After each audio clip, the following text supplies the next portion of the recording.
दोस्तों आज हम बात करने वाले हैं अफ़गान तालिबान इशू के बारे में, यानी कि जो अभी अफ़गानिस्तान में चल रहा है। इसमें 3 मेन पॉइंट्स है। पहला, इंडिया का क्या रोल बनता है इस इशू में, इंडिया कैसे हेल्प करता है अफ़गान सिटीजन्स को।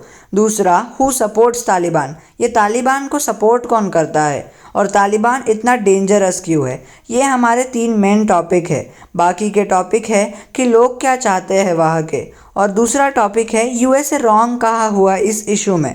दोस्तों हमें पीस, यूनिवर्सल ब्रदरहुड यानी कि भाईचारा चाहिए, जिसके लिए हमने एक आइडिया दिया था, सजेशन दिया था इंडियन गवर्नमेंट और बहुत सारे वर्ल्ड के गवर्नमेंट को एक ऑर्गेनाइजेशन फॉर्म करने की। आपको अगर वो वीडियो देखना है तो आप अजीत डोवाल वाला हमारे चैनल पे जाके वीडियो देख सकते हैं, और उसके बाद आपको अगर उस वीडियो की और जानकारी लेनी है तो आप पेगासस प्रोजेक्ट वाला हमारा वीडियो देख सकते हैं।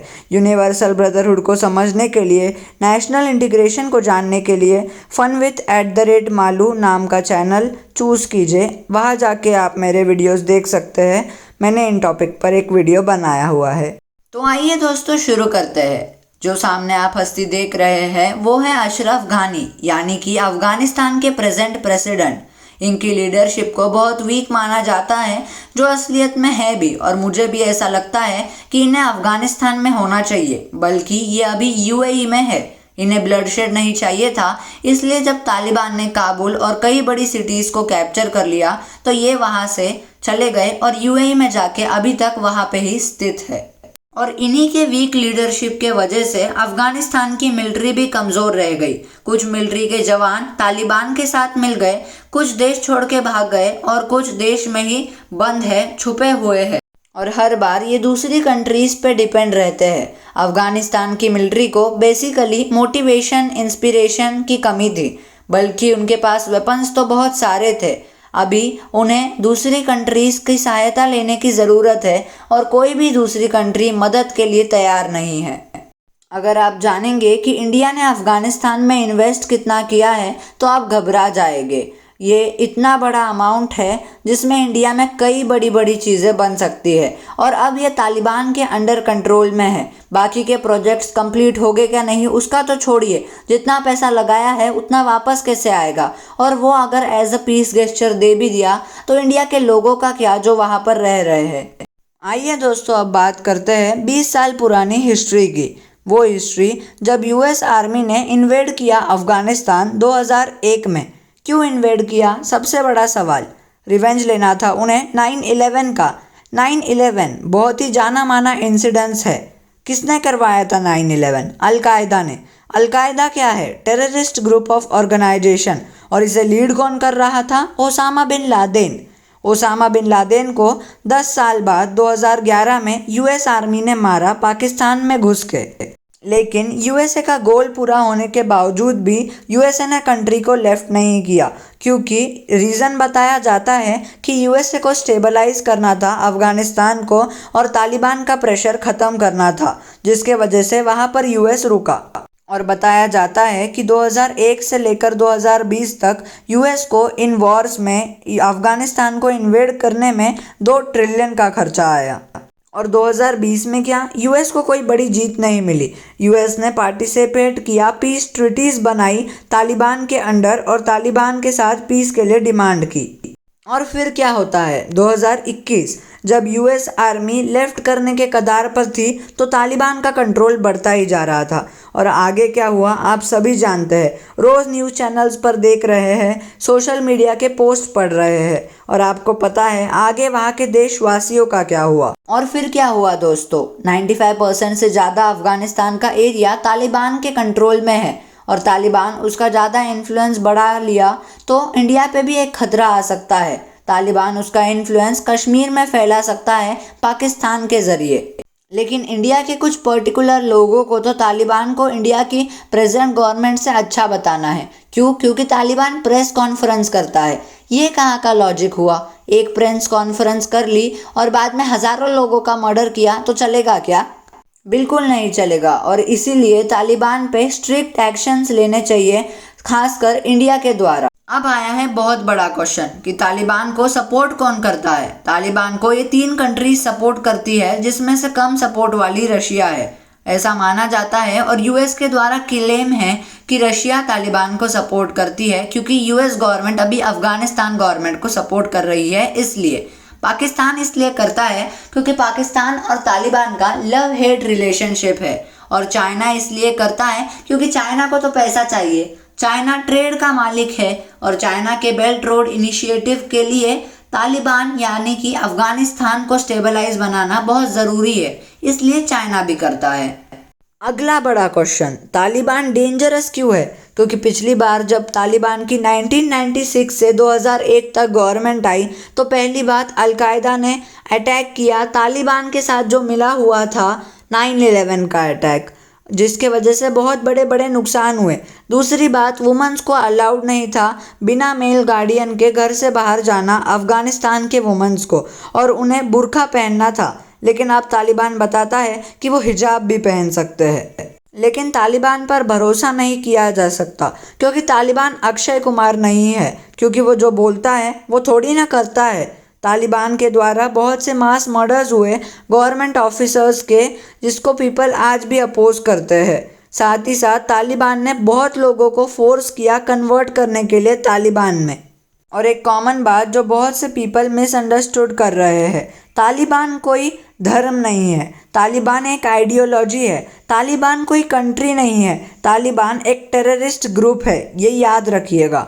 हम जब भी कोई खतरा बताते हैं, प्रॉब्लम बताते हैं, तो उसका सॉल्यूशन भी बताते हैं। तो सॉल्यूशन क्या होगा आगे भी देखेंगे, लेकिन एक थ्रेड देना सॉल्यूशन है, डराना सॉल्यूशन है तालिबान को हर कंट्री के द्वारा, या सीधा वॉर एक सॉल्यूशन है?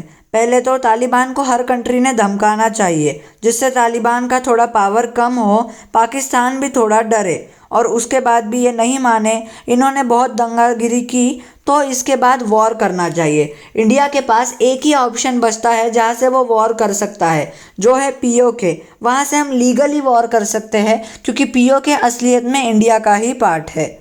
लेकिन वॉर में इंडिया के जवान मारे नहीं जाने चाहिए। ऐसा कोई तरीका निकालिए जिससे ये सॉल्यूशन जल्द से जल्द सुलझ जाए। कोई भी वॉर नहीं चाहता। एक और बड़ी बात, इंडिया को वो आइडियोलॉजी तोड़ देनी चाहिए कि इंडिया पहले नहीं अटैक करेगा। अगर हम कुछ गलत होता हुआ देख रहेंगे तो सहेंगे नहीं उसे, बल्कि पहले अटैक करके उस गलत को ख़त्म करेंगे। यहाँ पर एक और क्वेश्चन आता है कि इंडिया को करना क्या चाहिए और क्या ऑप्शंस बचते हैं इंडिया के पास। पहला तो था वॉर, जिस पे हम बात कर चुके हैं। दूसरा है इनडायरेक्ट प्रेशर तालिबान पे, उसका खाना पानी यानी कि कंज्यूमर गुड्स की सप्लाई बंद करके। तीसरा है कि तालिबान से डिमांड करना डेमोक्रेटिक इलेक्शंस की, जो पागलपन हो सकता है। डेमोक्रेटिक इलेक्शंस तालिबान के और प्रेजेंट गवर्नमेंट जो अफगानिस्तान की थी उसके बीच में।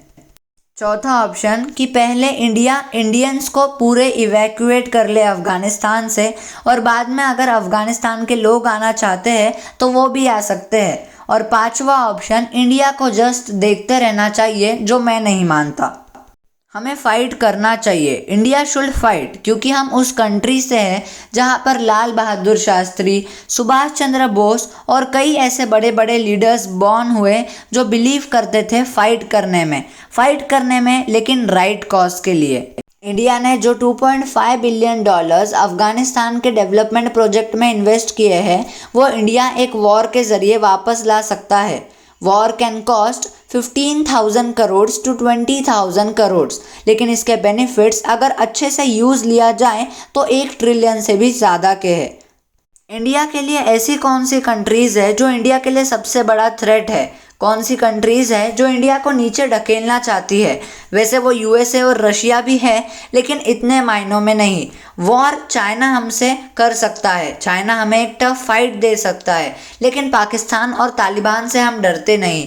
वो टेररिज्म करते हैं जो उन्हें चीप पड़ता है।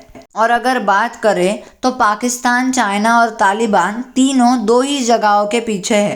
पहला कश्मीर और दूसरा लद्दाख, क्योंकि ये इजीली उसे एक्सेस कर सकते हैं। रियली गुड, बहुत अच्छी बात है कि एक न्यू अलायंस बन रही है जिसे नॉर्दर्न अलायंस बोला जा रहा है, जिसे लीड कर रहे हैं अमरुल्लाह साले, फॉर्मर वाइस प्रेसिडेंट अफगानिस्तान के, और साथ ही साथ कोई एंटी तालिबान लीडर्स। अमरुल्लाह साले जी एक वो जगह से लीड कर रहे हैं जो कभी नहीं कैप्चर कर पाया है तालिबान, और इस बार भी कैप्चर नहीं कर पाया। यानी कि पंजशीर वैली, जो अफगानिस्तान में ही काबुल के आसपास आती है। आइए अब सुनते हैं जो बिडेन क्या कहते हैं। मेरी एडिटिंग इतनी अच्छी नहीं कि मैं वीडियो जो बिडेन का इसमें डाल सकूं, लेकिन मैं इतना कहना चाहूँगा उनकी स्टेटमेंट। वो कहते हैं कि he want to talk about happy things, उन्हें अच्छी थिंग्स के बारे में टॉक करना है जब अफगानिस्तान के लोग ऐसी ऐसी चीज़ों से सफ़र कर रहे हैं तब। लास्टली, व्हाट अबाउट देम, असली टॉपिक तो हमारी यहाँ की जनता है। एक वीडियो वायरल हुआ जहाँ पर लोग भाग रहे हैं यूएस एयर फोर्स के प्लेन के पीछे, और दूसरी तरफ के इमेज में आपको दिख रहा है कि अब एरोप्लेन एक रेलवे की जैसी बोगी बन गई है जिसके ऊपर लोग चढ़ के बैठ गए, लेकिन बाद में इन्हें उतारा गया। लेकिन एक एक्सीडेंट ऐसा भी हुआ कि 3 लोग छुप के बैठे एक प्लेन के ऊपर। जब वो प्लेन आकाश में बहुत ऊंचाई पे था, जब वहाँ से वो तीनों लोग एक एक करके गिर गए और जिसके वजह से उनकी मौत हो गई। और बात जब खुद पर आती है तो आदमी ज़रूर लड़ता है, जो वहाँ के लोगों ने करके बताया। एंटी तालिबान स्लोगन्स बोले गए, तालिबान के अगेंस्ट मास मूवमेंट्स हुए और रैलीज हुई कुछ दिनों पहले, जिसके वजह से तालिबान ने प्रेस कॉन्फ्रेंसेस अरेंज की। लेकिन इसका मतलब ये नहीं होता कि आप बहुत एजुकेटेड हैं। जो काम आप कर रहे हैं वो बहुत ही शर्मनाक है। और इंडिया, यूएसए जैसी कंट्रीज़ को अफ़गानिस्तान के लोगों का सपोर्ट करना चाहिए, क्योंकि वहाँ के लोग भी डिक्टेटरशिप नहीं चाहते जो तालिबान कर रहा है। और रियलिटी ये है कि हमें इन चीज़ों के बारे में बातें करनी है, लेकिन इसे प्रैक्टिस नहीं करना है। ह्यूमैनिटी का क्या, पीस का क्या, यूनिवर्सल ब्रदरहुड का क्या। अगर यूनिवर्सल ब्रदरहुड आ गया तो अपने आप नेशनल इंटीग्रेशन आ जाएगा, जो जापान के स्टूडेंट्स को सिखाया जाता है। और ये हमारा एजुकेशन सिस्टम का सबसे बड़ा फ्लॉ है कि जो काम की चीज़ें हैं वो सिखाई नहीं जाती, बाकी सब पढ़ाया जाता है। और इसीलिए हम dark side of Indian education system पर भी एक वीडियो बनाने वाले हैं। और यूनिवर्सल ब्रदरहुड, नेशनल इंटीग्रेशन पे जो दूसरे चैनल पे हमारा वीडियो है फन विथ @मालू पे, उसे शेयर कीजिए, उसे वायरल कीजिए, क्योंकि वो ज़रूरी है देशवासियों को समझने के लिए। मैं ये नहीं कह रहा कि मुझे प्रमोट कीजिए, लेकिन ऐसा कोई भी वीडियो होगा तो उसे वायरल कीजिए, उसे प्रमोट कीजिए। लास्टली, हम इतनी मेहनत कर रहे हैं आपके लिए, तो आप कमेंट करके सजेस्ट कर सकते हैं टॉपिक जिस पे हमें वीडियो बनाने चाहिए। अगर आपके मन में कुछ डाउट है, आपको ऐसा लगता है कि ये पूछने लायक डाउट है, तो कमेंट भी कर सकते हैं। हमारा गोल सिर्फ इतना है कि सच और सॉल्यूशंस को आप तक पहुंचाया जाए। चैनल को सब्सक्राइब कीजिए हमारा सपोर्ट करने के लिए। वीडियो को शेयर कीजिए, देशवासियों को जागरूक कीजिए, इंडिया की गवर्नमेंट तक इसे पहुंचाए ताकि इंडिया की गवर्नमेंट कुछ एक्शन ले। वीडियो को देखने के लिए आपका सबसे बड़ा धन्यवाद। आप ही लोग हैं जो इंडिया को बदलने के लिए आगे आ रहे हैं। साथ ही साथ कमेंट बॉक्स में आपको वीडियो कैसा लगा आप बताइए, क्योंकि इसके पीछे बहुत बड़ी मेहनत है। थैंक यू, धन्यवाद।